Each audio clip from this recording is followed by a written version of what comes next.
Hello everyone, welcome back to my channel. So in this video, we will learn about state.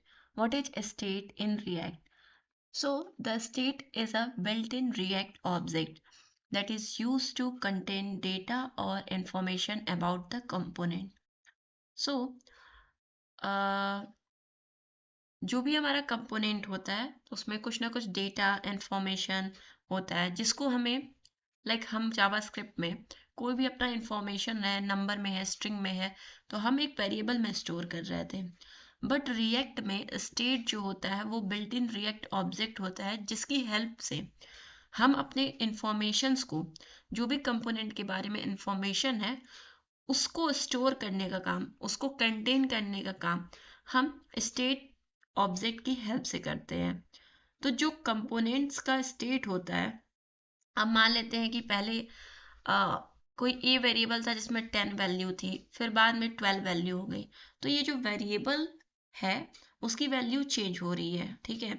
तो वैसे ही state होता है react में, जिसकी वैल्यू हमेशा आइडेंटिकल तो होगी नहीं, तो हमेशा वो कभी ना कभी चेंज होगी। तो जब भी वो स्टेट की वैल्यू चेंज होगी, जिस जिस टाइम पर भी, उस टाइम पर हमारा वो जो कंपोनेंट है वो री रेंडर हो जाएगा।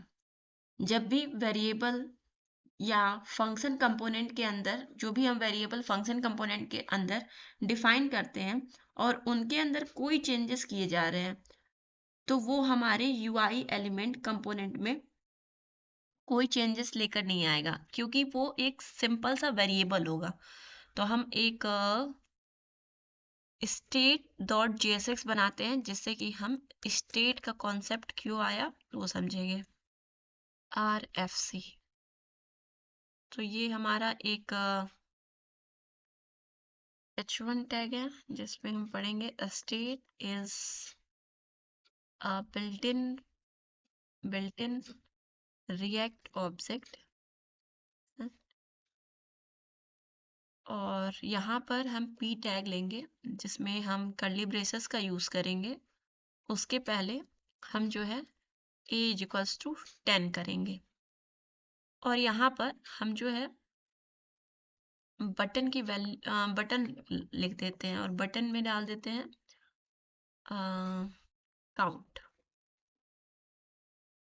काउंट एंड काउंट इज, और यहाँ पर हम let count is equals to 10 करते हैं। और हम चाह रहे हैं कि इस बटन पे जब भी कोई इवेंट ट्रिगर हो, लाइक ऑन क्लिक इवेंट हो, तो हम इसके लिए एक इवेंट हैंडलर लिखेंगे, handle click, and let call handle click, create handle click function. In this handle click we just count is equals to count plus 10। तो यहाँ से ये होगा कि जब भी यूजर जो है इस बटन एलिमेंट पे क्लिक करेगा, यानी कोई भी इवेंट परफॉर्म करेगा ऑन क्लिक का, तब क्या होना चाहिए कि काउंट की वैल्यू इनिशियली 10 है, एंड जब इस पे हम ट्रिगर करें इस एलिमेंट पे, तो handle click event handler call होगा, और वो क्या कर रहा है कि काउंट में जस्ट 10 ऐड कर रहा है। तो इसका मतलब कि जब भी क्लिक करेंगे तो 10 + 10 20 होना चाहिए। तो एक बार अपना रिएक्ट ऐप जो है npm run dev से सर्वर को ऑन करेंगे।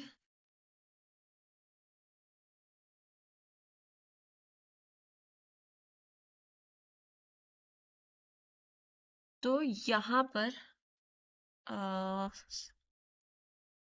पर इसको app.jsx में रेंडर करना होगा, app.jsx, बाकी जितना भी है उसको कमेंट कर देते हैं। हम यहाँ पर अपना स्टेट कंपोनेंट जो है, स्टेट कंपोनेंट रेंडर करेंगे, और यहाँ पर ऊपर इंपोर्ट करेंगे, इंपोर्ट स्टेट। तो अब हमारे यूआई पर जैसे ही हम, पहले हमारा काउंट जो फर्स्ट टाइम रेंडर हुआ हमारा कंपोनेंट जो कि स्टेट कंपोनेंट है, काउंट की वैल्यू 10 थी, बट जैसे ही हमने इस पे क्लिक किया तो काउंट की वैल्यू जो है 10 से 20 नहीं हुई, दोबारा क्लिक किया नहीं है 20। ऐसा क्यों हो रहा है?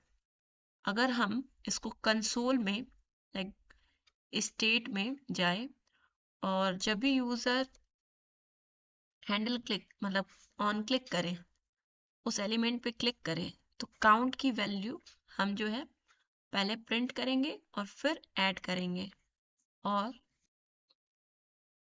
उसके बाद फिर दोबारा हम कंसोल करेंगे ताकि हमें अपडेटेड जो वैल्यू हो वो भी मिले।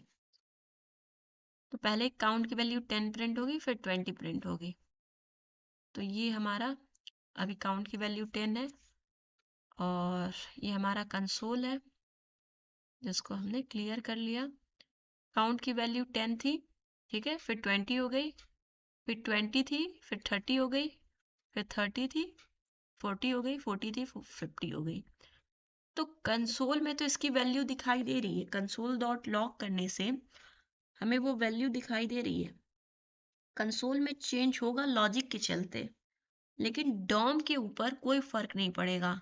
इट मीन्स कि जब भी हम सिंपल वेरिएबल, नॉर्मल वेरिएबल जैसे जावास्क्रिप्ट बनाते थे, वैसे अगर रिएक्ट में हम वेरिएबल बनाए तो जब जब हमारा री रेंडर होगा तो काउंट में वैल्यू जो है 10 ही रहेगी। वो जो पहले की वैल्यू थी लाइक फर्स्ट हमने जब भी हमने हैंडल क्लिक किया तो हमारी काउंट की वैल्यू 10 थी, वो प्रिंट करा देगा। फिर हमारा काउंट में हम चाह रहे हैं कि काउंट में दूसरी वैल्यू ऐड हो जाए, यानी काउंट में, काउंट जो वेरिएबल है उसमें नई वैल्यू ऐड हो जाए। तो वो यहाँ पर नहीं हो रहा है, वो हमारे यूआई पे शो नहीं करेगा, यानी कि कंपोनेंट में कोई चेंजेस लेकर नहीं आ रहा है। ये नॉर्मल वेरिएबल में जो चेंज हो रहा है वो हमारे यूआई में कोई चेंजेस लेके नहीं आ रहा है, क्योंकि डॉम के ऊपर जो है कोई फर्क नहीं पड़ रहा है। और कंसोल में जो जो भी वैल्यूज आ रही हैं, ठीक है, वो हमारे लॉजिक की वजह से आ रही है, क्योंकि ये तो हमने जावास्क्रिप्ट का कोड लिखा है तो कंसोल में वो वैल्यू आएगी। तो ये जो कंपोनेंट है, स्टेट कंपोनेंट या जो भी कंपोनेंट होते हैं, रेंडर होते हैं। लाइक आपका कंपोनेंट यूआई आपके ब्राउजर पे दिखा तो उसको बोलते हैं कि वो रेंडर हुआ है। तो जब ओनली वन टाइम रेंडर होता है, ओनली वन टाइम मतलब होता है, फर्स्ट टाइम जो होता है उसको बोलते हैं रेंडर, लेकिन वो बार बार सम चेंजेस के कारण री रेंडर होता है। तो अब हम जो स्टेट है लाइक, बट यहाँ पर क्या हो रहा है ना कि ये जो वेरिएबल है, वेरिएबल में कुछ चेंजेस हो रहा है, कंपोनेंट के अंदर चेंजेस हो रहा है, लाइक वेरिएबल में कुछ चेंजेस हो रहा है।